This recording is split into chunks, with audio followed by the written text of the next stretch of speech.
Welcome back, everyone. Today we're going to be diving deep into the fascinating world of auditory memory. Yeah, It's something that plays such a huge role in our lives, in learning and daily interactions. absolutely. But I think it's often misunderstood or maybe taken for granted. For sure. We've got some research summaries and info about a program called Attentive Ear. Okay. So we'll be looking at those as we kind of explore this topic. Sounds We always hear, hearing is important, but it's not just about hearing, right? no, not at all. It's about understanding and remembering what we hear. Exactly. That's where auditory memory comes in. So maybe you can start by actually defining auditory memory for us. Sure. Auditory memory is essentially the ability to process, store, and then recall Right. spoken information. So it's not just hearing the sounds, Right. it's making sense of them, Yeah. remembering them, and being able to use them later. And I imagine there are different types of auditory memory, right? Like remembering something for a short time versus remembering it for a long time. Absolutely. You've got short-term auditory memory, which is like remembering a phone number long enough to dial it. Right, right. And then you've got long-term auditory memory, which is more about recalling things like stories or Yeah. past conversations. Facts, yeah. Okay. Exactly. So how does this all tie into learning, especially for kids in school? Well, auditory memory is like the bedrock of so many academic skills. Mm-hmm. Think about it: reading, writing, spelling, math, Right. following instructions. It all hinges on being able to remember Yeah. what you've heard. Okay, so let's break that down a little bit, starting with reading. Yeah. How does auditory memory affect reading? So reading really relies on connecting sounds with letters. Mm-hmm. If a child has trouble with auditory memory, they might struggle to remember those sound letter associations, Oh, I see. which can make decoding words a real challenge. Yeah, And this can lead to difficulties with reading fluency and comprehension. that makes a lot of sense. And what about something like math? I mean, it doesn't seem as directly related to sounds, right? You might think that, but math, especially early math, often involves a lot of memorization, Like what? like math facts, multiplication tables. Oh, yeah. If a child can't hold those facts in their auditory memory, Right. it makes solving problems much slower and harder. It's like trying to do a puzzle without all the pieces. Exactly. It's about having those building blocks readily available. So it's not just about understanding the concepts, it's also about having that quick recall. Absolutely. And this applies to other areas too, like spelling, being able to remember the sounds of the letters to spell words correctly, Okay. or writing, recalling the right words and grammar rules you've heard. And of course, following instructions, like you mentioned. Absolutely. Multi-step instructions rely heavily on auditory memory.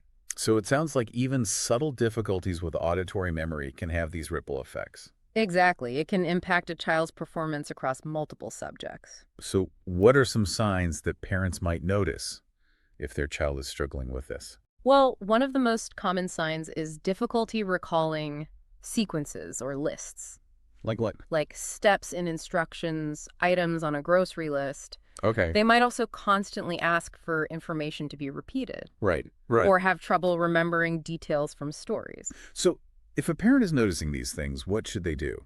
I think it's always a good idea to start by talking to your child's teacher. Okay. See if they're observing similar things in the classroom. And then maybe also talk to their pediatrician. Absolutely. They can rule out any medical issues Right. and refer you to specialists if needed. Okay, now I'm curious about the root causes of these difficulties. What factors can lead to problems with auditory memory? Well, it can be a combination of things. Like what? Sometimes it's neurological, differences in how the brain processes auditory information. Right, so it's not just a matter of not paying attention. Yeah, not at all. It's more complex than that. Yeah, there could be issues with the auditory cortex, the part of the brain that processes sound, or with the working memory system, which is responsible for holding information temporarily. Okay, so are there other things that can contribute to this? Yeah, things like a history of ear infections Oh, interesting. that can disrupt the transmission of sound, Makes sense. or exposure to loud noises that can damage the auditory system, Right. and even things like stress and anxiety. Really? Yeah, those can impact cognitive function overall. So it's really a complex interplay of factors, Absolutely. and understanding these root causes is probably crucial for finding the right solutions. Exactly. It's about getting to the source of the issue. So we've talked about the academic side of things, but I imagine these difficulties can also affect a child's social life. Oh, absolutely. Auditory memory is crucial for social interactions. How so? Well, if a child is struggling to process and recall what others are saying, Right. it can lead to misunderstandings, frustration, Yeah. difficulty making and keeping friends. Yeah, that makes sense. It's like they're always missing part of the conversation. Exactly, and that can be really isolating. And I imagine it can impact their confidence, their self-esteem. Absolutely. They might start to feel inadequate, withdraw from social That's situations. like a domino effect. Yeah, it can have these far-reaching consequences. So it's really about more than just academics. It really is. It's about equipping kids with the skills they need Right. to navigate the world, to build To relationships. thrive. Exactly. Wow, this is really eye-opening. It's clear that addressing auditory memory challenges is about so much more It is. than just grades. It's about supporting a child's overall development Absolutely. and their well-being. That's right. It's so important to support kids who might be facing these challenges. So let's shift gears a bit and talk about solutions and interventions. What can we do to help? Yeah, there's actually a lot we can do. And it's encouraging because the brain is incredibly adaptable, especially in childhood. That's good to hear. Early intervention can really make a huge difference. Okay, so what kind of interventions are we talking about?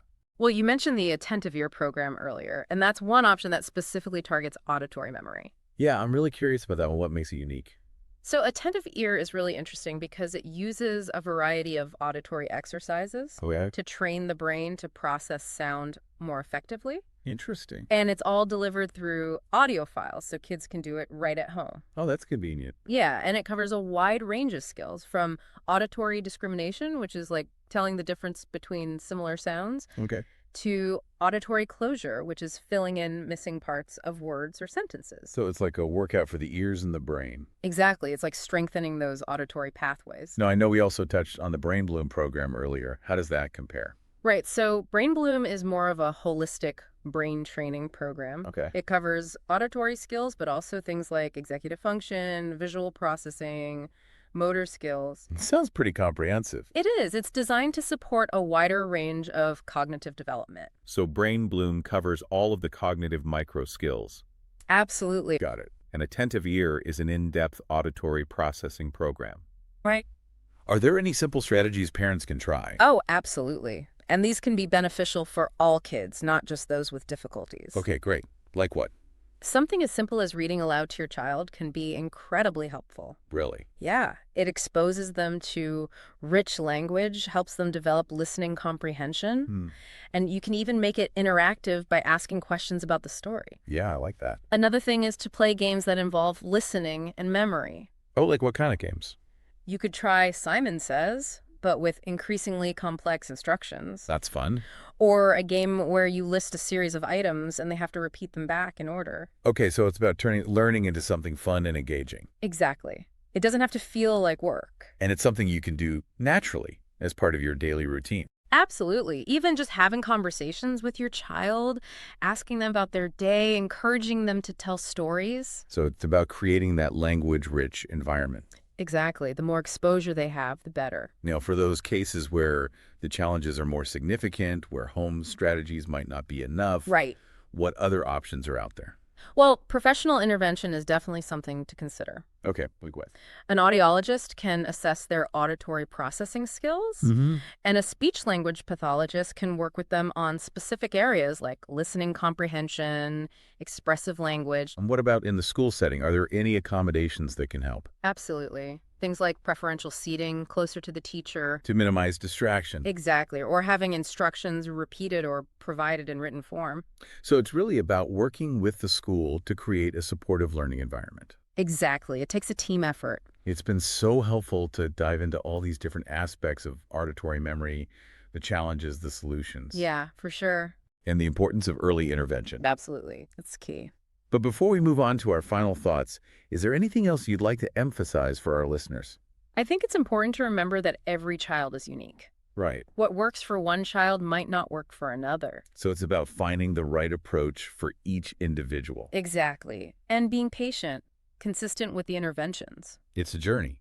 It is, and it can be challenging at times, but the rewards are worth it. I love that perspective. It's about empowering parents with the knowledge and tools Absolutely. to support their children on this journey. Exactly. It's all about empowering them to reach their full potential. We've really covered a lot of ground here. from understanding just how crucial auditory memory is to exploring all sorts of interventions and support strategies. Yeah, we've touched on a lot. But now I'm kind of curious about, what the future holds. Yeah. What's on the horizon for research in this area? Well, it's a really exciting time to be involved in this field because there's so much research going on. And one of the things that's particularly fascinating is the whole concept of neuroplasticity. Neuroplasticity. I've heard that term before, but I don't think I fully grasp it. Yeah, it's basically the brain's ability to change and adapt throughout life. Hmm. So even if, there are certain areas that aren't functioning as well as they could, Well, with the right kind of interventions and practice, we can actually strengthen those neural pathways. so it's not just about managing the challenges, it's about actually improving the brain's function. Exactly. It's like retraining the brain. Wow, that's pretty amazing. It is, and it has huge implications for how we approach not just auditory memory challenges, Yes. but all sorts of learning difficulties. Yeah, that's really encouraging to hear. So are there any other areas of research that you're particularly excited about? One area that I think is really interesting is the use of technology Okay. in supporting auditory memory development. Like what? Well, for example, there are researchers developing virtual reality simulations Oh, wow. that create these immersive auditory environments where kids can practice their listening and recall skills. That sounds incredible. It is. It's like taking those auditory exercises to a whole new level. And are there any other sort of technological advancements that you see coming down the pipeline? Yeah, another area that's showing a lot of promise is neurofeedback. Neuro what? Neurofeedback, it's a technique where individuals can actually monitor their own brain activity in real time Oh, wow. and learn to regulate it. And this has shown some potential for improving attention, focus, and auditory processing. So it's like they're taking control of their own brainwaves. In a sense, yes, it's very cutting-edge stuff. Well, it sounds like the future of auditory memory research is bright. It really is. But even with all these exciting advancements, I imagine there are still those fundamental things that parents and educators can do Oh, to absolutely. support auditory memory development. The basics are always important. So what are some of those key things that we should keep in mind? Well, one of the most important things is to create a language-rich environment. Like, what does that look like? It's about talking to your kids, reading to them, singing songs, engaging in conversations. So just surrounding them with language. Exactly. The more exposure they have, the better. And making it fun, making it engaging. Absolutely. Turn those everyday moments into learning opportunities. I love that. So it's not about drilling them with flashcards or anything like that. No, it's about making learning a natural part of life. Well, this has been such a fascinating deep dive into the world of auditory memory.